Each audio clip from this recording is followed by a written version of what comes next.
निर्वाचनायोगेन मतदानाय निर्दिष्टाः दिङ्निर्देशाः नामाङ्कनं संरक्षणधनं च अन्तर्जालमाध्यमेनैव कर्तुं शक्यते। निर्देशानुसारम् एकस्मिन् मतदानस्थले मतदानसमये अधिकतमाः 100 जनाः स्थातुं शक्नुवन्ति।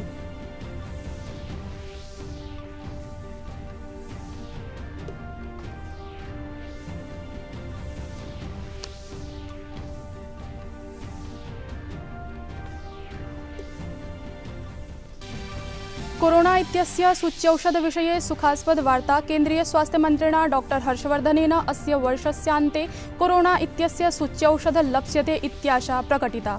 भारते एकमासाभ्यन्तरे द्वयोः औषधयोः उत्पादनमपि आरप्स्यते। आगामी वर्षस्य आदौ त्रिमासेषु सूच्यौषधं प्रयोक्तुं शक्यते।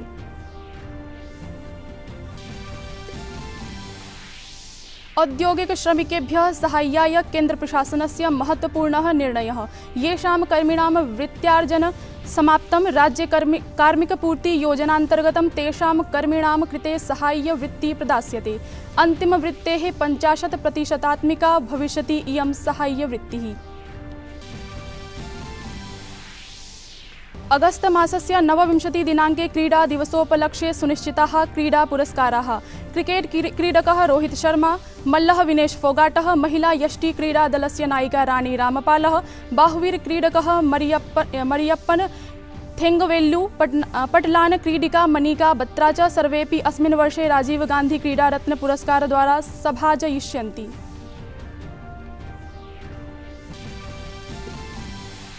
अशेषे हि देशे पूर्णश्रद्धया सोत्साहेन आचर्यते गणेश चतुर्थी पर्वम्।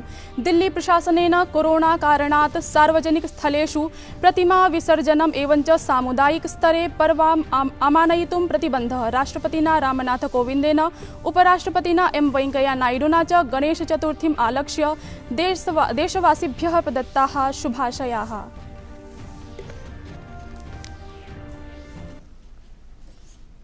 अभिवादये, हमस्मि हेमलता। अत्र भवतां भवतीनां च स्वागतं डीडी न्यूज़ वार्ता प्रसारणेऽस्मिन्। अथ वार्ताः विस्तरेण। कोरोना काले मतदानाय निर्वाचनायोगः दिङ्निर्देशान् निर्दिष्टवान्। एतस्मिन् अवसरे केवलं 5 जनाः एव प्रतिगृहं गत्वा प्रचारं करिष्यन्ति। अमीषु निर्देशेषु कथितं यत् नामाङ्कनं संरक्षणधनं च अन्तर्जालमाध्यमेनैव कर्तुं शक्यते। निर्देशानुसारम् एकस्मिन् मतदानस्थले मतदानसमये अधिकतमाः 100 जनाः स्थातुं शक्नुवन्ति। मतदान आयोग दिङ्निर्देशानुसारम् ईवीएम इति मतदानयन्त्रोपयोगाय मतदातारः ससुरक्षं स्वमतं प्रदानाय सक्षमाः भविष्यन्ति। प्रधान कोरोना संरक्षण केन्द्रेषु स्थिताः कोरोना संक्रान्त रोगिणः मतदानदिने अन्तिमहोरासु मतदानाय समर्थाः भविष्यन्ति। मतदानकेन्द्राणां कीटाणुरक्षक परिशोधनं परम् अनिवार्यम्।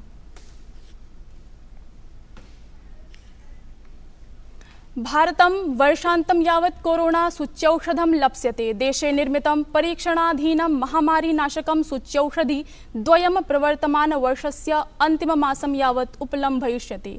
सूचनामिमां केन्द्रीय स्वास्थ्य परिवार कल्याण मन्त्री डॉक्टर हर्षवर्धनः प्रख्यापयत्।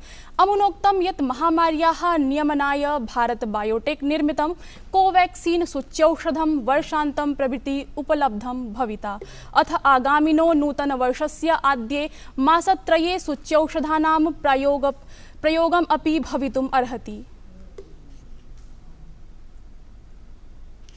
कोरोना सूच्यौषधत्रयम् अभिलक्ष्य किमस्ति सद्यस्तन विवरणम्। भारते साम्प्रतं 3 सूच्यौषधिषु कार्यं प्रचलति।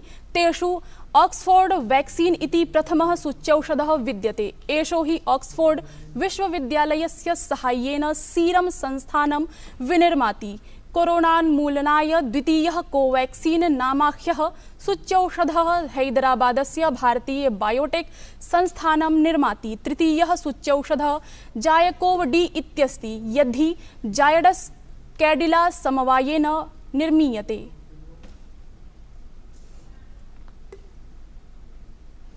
कोविड-19 इति वैश्विकापत्कारणेन एवञ्च तज्जन्य राष्ट्रीय कार्यशून्यतया नैकाः व्यापारिक संस्थाः आपत्स्थितिं प्राप्तवन्तः। व्यापारजगति शिथिलतया नैकानां कर्मिणां वृत्त्युपार्जने सङ्कटापन्नम्। एतत् स्थितौ केन्द्रीय सर्वकारेण बृहत् साहाय्यरूपे घोषणा कृता यत् येषां कर्मिणां वृत्त्यार्जनं कोरोनाकाले समाप्तं तेषां कर्मिणां कृते मार्चतः डिसेम्बर मासपर्यन्तं साहाय्यवृत्तिः प्रदास्यते, यस्य अधिकतामवधि 90 दिवसात्मकं भविष्यति। सर्वकारेण स्पष्टीकृतं यत् एषा योजना केवलं तेषां कर्मिणां कृते भविष्यति ये कर्मिणः विगत 2 वर्षैः राज्यकार्मिकपूर्ति योजनया सम्बद्धाः सन्ति। वृत्तेऽस्मिन् अस्माकं संवाददात्रिणा अजय विक्रमसिंहेन केन्द्रीय श्रम मंत्रिणा सह वार्ता विहिता।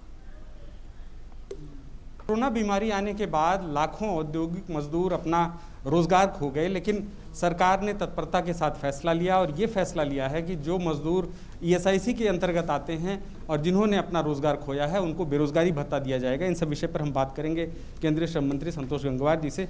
सर, सबसे पहले जानना चाहेंगे कि ये जो चिंता थी बेरोजगारी की, जो बेरोजगार हो रहे थे, उसको हल करने के लिए क्या आप लोगों ने फैसला लिया? नहीं, ये 2 वर्ष पहले ये योजना शुरू की गई थी कि भाई जो इस प्रकार के मजदूर अगर अपनी सेवा से अलग हो जाते हैं तो वो 90 दिन में अगर आवेदन करेंगे तो उनके ऊपर विचार किया जाएगा और वेतन का 25% हिस्सा मिलेगा।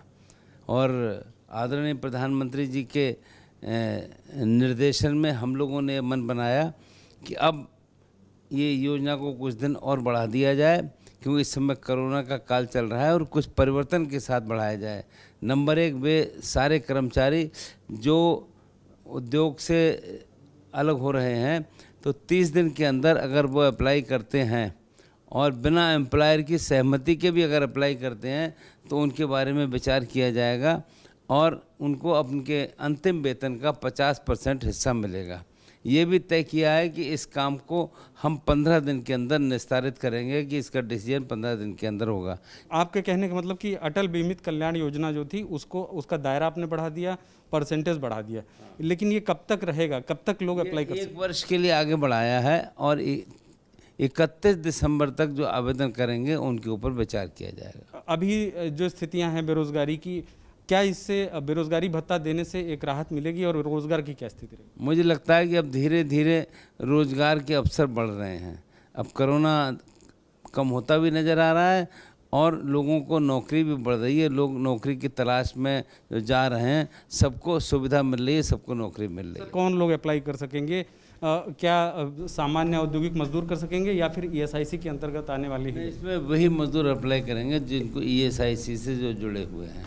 दूरदर्शन से बात के लिए धन्यवाद। ये थे केंद्रीय श्रम मंत्री संतोष गंगवार, जिनका कहना था कि कोरोना काल में जो औद्योगिक मजदूर अपनी नौकरी गंवा चुके हैं उनके लिए बेरोजगारी भत्ता 50% का दिया जाएगा, जो ईएसआईसी के अंतर्गत आते थे। कैमरामैन शुभम के साथ Ajay Vikram Singh, DD news, Delhi.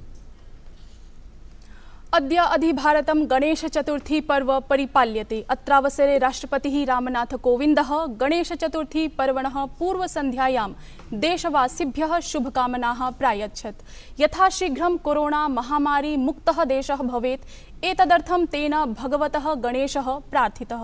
उपराष्ट्रपतिः M Venkaiah नायडुः सन्देशमाध्यमेन Ganesh Chaturthi पर्वणः पूर्वसन्ध्यायां देशवासिनो वर्धापयन् प्रावोचत् यत् अहं देशवासिनः निवेदयामि यत् देशे विषाणु प्रसारकालखण्डेऽस्मिन् सामाजिकदौर्यानुपालनं समाचरन्तो भवन्तः सोल्लासं पर्वायोजनं कुर्वन्तु। एतद् वर्षे मुम्बईनगरे महामारी कारणेन प्रागेव प्रशासनपक्षतः गणपतिमूर्तिमालक्ष्य दिशानिर्देशाः प्रख्यापिताः सन्ति।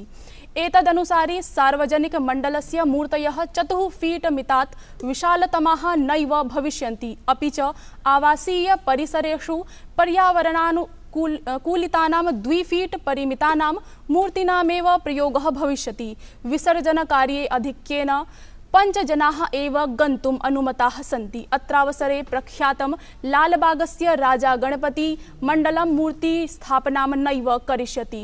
प्रत्युत 10 दिनं यावत् समायोक्ष्यमाणे अस्मिन् पर्वावसरे रक्तदानशिबिरम् आयोजयिष्यति। चलचित्राभिनेतुः सुशांत सिंह राजपूतस्य आत्महत्या प्रकरणे उच्चतम न्यायालयपक्षतः स्वीकृतिं प्राप्य केन्द्रीयान्वेषण विभागः अन्वीक्षणम् आरब्धम्। केन्द्रीयान्वेषण विभागस्य 16 सदस्यीय दलं प्रकरणस्य अन्वीक्षणे संलग्नम्। निदेशालयानन्तर्गतम् अधुना केन्द्रीयान्वेषण विभागः प्रत्यारोपयितुं शक्यते। ते प्रकरणस्य मुख्यारोपिणः सन्ति। मुम्बै आरक्षि विभागेन केन्द्रीयान्वेषण विभागाय सुशांत प्रकरणैः सम्बद्धानि वृत्तपत्राणि समर्पितानि। केन्द्रीयान्वेषण विभागस्य दलं बान्द्रा आरक्षकालयं प्राप्य महत्वपूर्णान् तथ्यान् स्व्यकरोत्।